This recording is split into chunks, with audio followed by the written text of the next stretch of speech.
सानिया का नेकलेस तुम्हारी बहन के पास कहाँ से आया? सानिया ने ये नेकलेस जानबूझ के आप ही को दिया है। आने वाली किस्त में अब देखेंगे कि जरवन एक गलत फहमी की बुनियाद पर किरण के घर चला जाता है क्योंकि वो चाहता है कि किरण इस माहौल से निकल आए जहां वो रह रही है।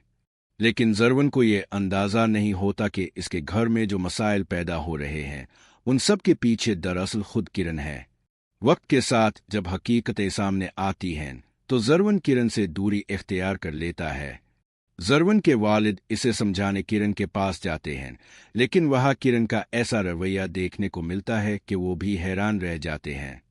किरण ना सिर्फ गुस्ताखाना अंदाज में बात करती है बल्कि साफ लफ्जों में कह देती है कि वो दोबारा इस घर का रुख नहीं करेगी।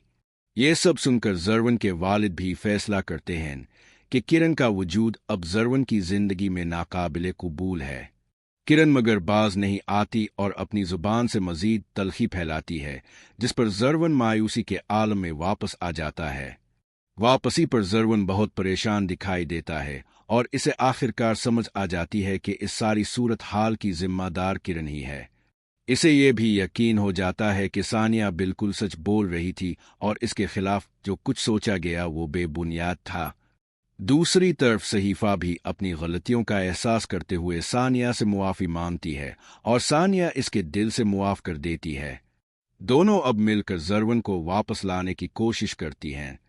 उधर किरण को तब झटका लगता है जब इसकी अपनी बहन इसके खिलाफ होकर सानिया के साथ खड़ी हो जाती है और किरण को तन्हा छोड़ दिया जाता है। आखिरकार किरण इस घर में लूट तो आती है, लेकिन इस बार इसे कबूलियत नहीं मिलती क्योंकि जरवन इससे मुकम्मल तौर पर किनारा कशी इख्तियार कर चुका होता है। फिर वो अपनी माँ के पास जाकर दिल से मुआफ़ी मांगता है और वालिदैन इसे मुआफ़ कर देते हैं। ये किस्त रिश्तों की हकीकत, धोखे की सज़ा और सच की जीत को दिखाएगी, जहाँ हर किरदार को इसके अमाल के मुताबिक अंजाम मिलता है।